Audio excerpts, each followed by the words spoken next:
축복하며 기도하옵나이다. 아멘.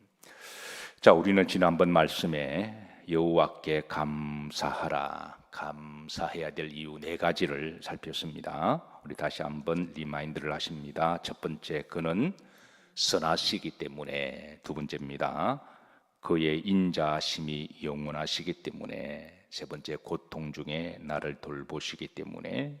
네 번째입니다, 따라서 하십니다. 여호와는 내 편이시기 때문에 여호와께 감사하라 살폈습니다. 자, 오늘은 여호와는 나의 능력이 되시기 때문에 여호와께 감사해야 할 이유를 밝히고 있습니다. 자, 14절입니다. 합독합니다. 여호와는 나의 능력과 그랬습니다. 여기에 능력은 힘을 말합니다. 여기에 힘, 능력은 힘, 그리고 에너지를 이야기합니다. 그리고 좀 더 근원적으로 말씀드리면 생기, 성령을 의미하고 있습니다. 흔히 사람들은 이렇게 자문합니다. 사람은 무엇으로 살아가는가? 그리고 많은 사람들이 먹는 것으로 산다라고 생각합니다. 그래서 아플 때 먹어야 살지, 그렇게 하면서 이제 먹을 것을 고민합니다. 어떤 사람은 이제 사람은 돈이 있어야 산다라고 그러면서 그래서 지갑에 좀 두툼할 때 남자들은 배에 힘도 들어가고 어깨도 쭉 펴진다 그러면서 어떤 분들은, 아내들은 남편의 지갑을 챙기는 그런 분도 계십니다. 그런가 하면은 이제 톨스토이는 사람은 희망을 먹고 살아가는 존재다라고 말을 하기도 합니다. 다 맞는 말입니다. 다 부분적으로 맞는 말입니다. 우리 육신은 먹어야 살고, 또 그런가 하면 또 돈이 있어야 또 뭐를 할 수도 있습니다. 그런가 하면 희망이 없이는 우리가 또 살아갈 수가 없는 거죠. 학생이 열심히 공부하는 것은 미래에 대한 희망 때문에 그런 것이죠. 그러나 성경은 근원적으로 사람은 영적인 존재이기 때문에 바로 하나님의 생기, 성령이 있어야 사람은 살아가는 줄로 믿으시기를 바랍니다. 그런데 다른 것들은 세상에서 다 얻을 수가 있습니다. 뭐 음식이야, 음식을 주는 사람에게 가면 우리가 음식을 얻어 먹을 수가 있습니다. 또 그리고 돈은 우리가 열심히 일을 하면 어느 정도 벌리기도 합니다. 이런 것들은 세상에서 우리가 다 부분적으로 얻을 수가 있지만, 그러나 생기를 주시는 분은 누구실까요? 그건 하나님 외에는 주실 수 있는 분이 안 계십니다. 사람의 생기, 성령, 이 성령의 능력은 오직 하나님께로부터 우리가 얻을 수가 있습니다. 사랑하는 성도 여러분, 오늘도 하나님이 주시는 성령의 능력으로 생기를 충만히 받으시고 힘있게 성령 충만하게 살아가시기를 주의 이름으로 축복합니다. 자, 15절입니다. 15절. 자, 하나님께서는 이제 누구에게 이런 하나님의 권능을 베푸실까? 15절 이어서 이제 다윗은 이어서 말씀을 드러냅니다. 합독합니다. 의인들의 장막에는 기쁜 소리, 구원의 소리가 있으며 여호와의 오른손이 권능을 베푸시며 그랬습니다. 그러니까 여호와의 오른손이 뭘 베푸신다고요? 권능을 베푸심을. 그래서 다윗은 여호와는 나의 능력과 힘이 되심을 고백하고, 이것을 베푸시는 분은 오직 여호와만이라고 드러내고 있습니다. 여기 오른손이라고 하는 것은 히브리인들의 관용어구인데요, 우리가 사람도 왼손보다도 오른손을 더 잘 쓰죠. 물론 왼손을 쓰시는 분도 계시지만 일반적으로 히브리인들의 오른손 그러면 힘의 능력을 의미를 합니다. 그리고 친밀감을 의미하죠. 부모가 자식을 데리고 다닐 때 오른손을 딱 붙들고 그렇게 길을 같이 가듯이 히브리인들은 하나님의 능력을 오른손으로 비교를 해서 하나님의 힘 있는 능력을 이제 베푸심을 드러냅니다. 자, 한 번 더 강조합니다. 16절입니다. 심사도갑니다. 여호와의 오른손이 높이 들렸으며 여호와의 오른손이 뭘 베푸시는도다? 권능을 베푸시는도다. 이 말씀은 하나님은 주의 백성들에게 권능을 베푸시기를 좋아하시는 하나님이라는 거예요. 주의 백성들에게, 여호와를 앙망하는 자에게 새 힘을 베푸시는 하나님. 이사야 40장 31절입니다. 합독합니다. 오직 여호와를 앙망하는 자는 새 힘을 얻으리니 독수리가 날개치며 올라감 같을 것이요 다른 박질을 하여도 곤비치 아니하겠고 걸어가도 피곤하지 아니하리로다. 우리가 날마다 새 힘을 얻고 힘있게 살아간다고 하는 것은 복입니다. 먹어도 힘이 없고 살아갈 용기가 없고 그리고 살맛도 없고 밥맛도 없고 아무리 먹을 것이 많아도 밥맛이 없고 그러나 우리가 하루하루 살아가면서 살아갈 수 있는 힘이 있다고 하는 것, 생기가 있다고 하는 것, 우리가 이것은 축복인 줄로 믿으시기를 바라고 우리에게 이 근원적인 힘을 주시는 분은 오직 누구시라고요? 하나님이십니다. 하나님은 누구에게 이 힘을 주시냐면 오직 여호와를 따라 사십니다. 앙망하는 자, 이 앙망은 간절히 바라고 기도하는 자를 이야기하죠. 사실 기도를 열심히 하면 이 기도도 육신의 힘을 요구하기 때문에 육신적으로 에너지가 나가요. 그래서 기도 열심히 하면 피곤한데 이상하게 하나님이 힘을 주십니다. 이게 역설이죠. 우리가 피곤한데 피곤해도 기도 자리에 나와서 기도하면 더 피곤하지만 그런데 간절히 기도하면 하나님이 생기를 주심으로 이상하게 더 힘이 생겨납니다. 그래서 사랑하는 성도 여러분, 오직 여호와를 앙망하심으로 새 힘 얻으시고 독수리 날개치며 올라갔고 다른 박질에도 걸어가도 피곤치 않기를 주의 이름으로 축복합니다. 여호와는 나의 능력이시기 때문에 이제 여호와께 감사한다. 이게 다윗의 고백입니다. 여섯 번째, 여호와는 나의 찬송과 구원이시기 때문에 여호와께 감사를 드립니다. 14절 합독합니다. 여호와는 나의 능력과 찬송이시요 또 나의 구원이 되셨도다. 사실 다윗이 하나님께 늘 감사하는 이유 중에 가장 큰 감사는 아마 구원의 감사일 것으로 그렇게 여겨집니다. 그래서 오늘 본문에도 이제 구원에 대해서 여러 번 그렇게 반복하는데요. 자, 하나님은 이 구원을 어디서 베풀어 주시는지 15절에 이어서 이제 알려주고 있습니다. 합독합니다. 의인들의 장막에는 기쁜 소리, 구원의 소리가 있음이요. 그랬습니다. 의인들의 어디에는 장막에는, 여기 장막은 집을 말하는 게 아닙니다.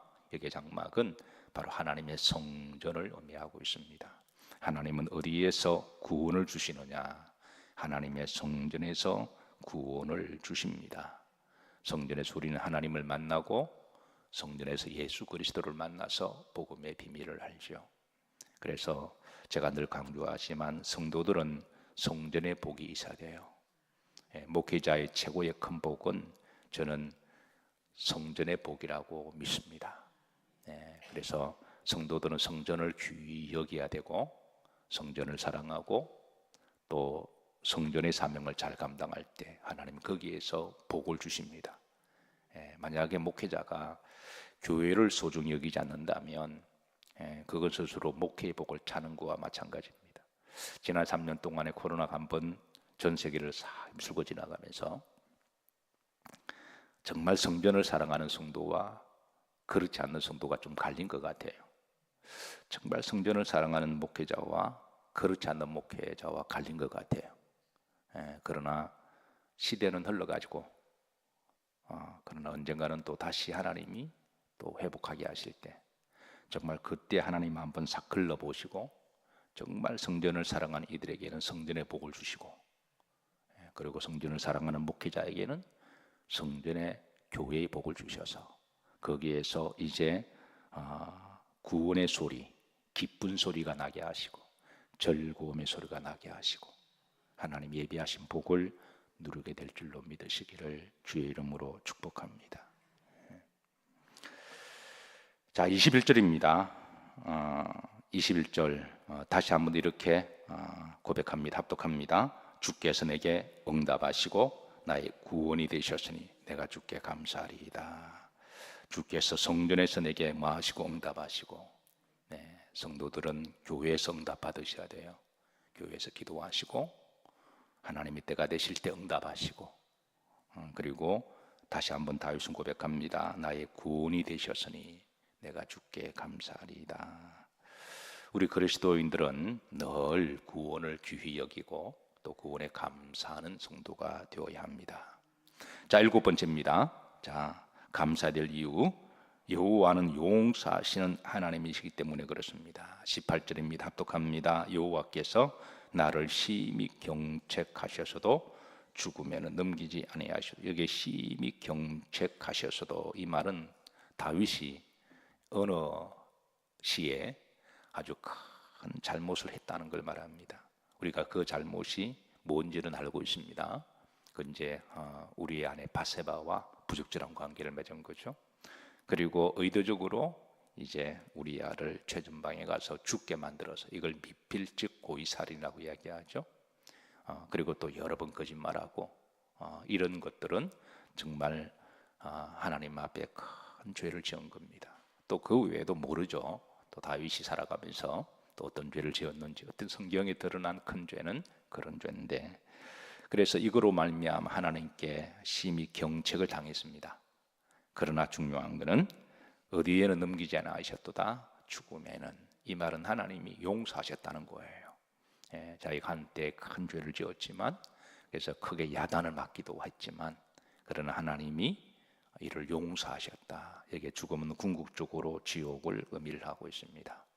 그래서 이미 다윗은 하나님이 나를 용서해 주셨다, 그래서 여호와께 감사를 하고 있습니다. 자, 19절입니다. 이어서 이렇게 고백합니다. 합독합니다. 내게 의의 문을 열지어다. 내가 거리로 들어가서 여호와께 말이로다 감사리로다. 자, 이 말씀은요, 구약에서는 용서함을 받지 못하는 사람은 성전에 못 들어가요. 그러니까 이런 문화적인 신앙의 의미를 알고 있을 때 이게 이어지는 말씀이지, 이런 의미를 모르면 18절과 19절에 이어지는 말씀으로 이해가 안 됩니다. 구약에서는 용서함을 받지 못한 사람은 하나님의 성전에 못 들어갑니다.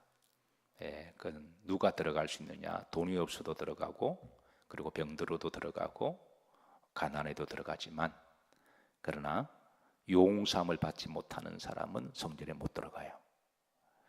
혹시 여러분 성지순례를 다녀오신 분 계시나요? 성지순례를 다녀오시게 되면 예루살렘 성전의 남쪽에 가면 그 엄청난 정결탕들이 있습니다. 아마 그게 그 정결탕을 헤아려 보면 아마 수백 개는 넘어요. 그렇게 그 밑으로 쫙 조그만한 이런 정결탕들이 이렇게 한 사람이 들어갔다가 나올 수 있는 그런 정결탕인데요. 지금도 유적이 남아 있습니다. 안타깝게도 성지순례를 가게 되면 짧은 기간 동안에 다 못 보잖아요. 그냥 코끼리에 그냥 콧들만 만지고 오는 거예요. 짧은 시간에 그 넓은 곳을 다 보지 못해서 예루살렘 성전을 방문하시더라도 그냥 한 부분만 보고 오시는 거예요. 근데 안타까운 건 어떤 분은 한 부분 보고 다 본 것처럼 마치 다 아는 것처럼 이야기하시는데 그렇지 않습니다. 신학적으로 성경적으로 볼 때마다 새롭고 또 볼 때마다 또 새로운 것들이 보입니다. 그 예루살렘 다음에 가시게 되면 이 부분을 좀 관심 있게 보시고, 혹시 가이드 하시는 분에게 물어보시면 아시는 분들은 또 안내하실 거고, 모르시는 분은 또 모르실 거예요. 예루살렘 성전의 남쪽 쪽에 보면 그 정결탕이라고, 밑급에라고 해요. 밑급에라고 말하는데요. 그게 정결탕들이 쫙, 왜 그렇게 수백 개 이상의 정결탕이 있을까요? 그건 바로 몸을 정결하기 위해서입니다. 그래서 성전을 지키는 자들이 성전에 들어오려고 그럴 때 레위인들이 물어봅니다. 밑급에 들어갔다 오셨냐고. 들어갔다 오지 않았다면 다시 들어갔다 나와야 돼요. 그래서 이제 그게 들어가는 의미는 물속에 푹 들어갔다가 나옴으로 내 죄를 하나님께 다 자백하고, 그리고 용서함을 받는다고 하는 종교적 의식입니다. 그런 그 회개하고 용서함을 받은 자들만 성전에 들어갈 수가 있는 거예요.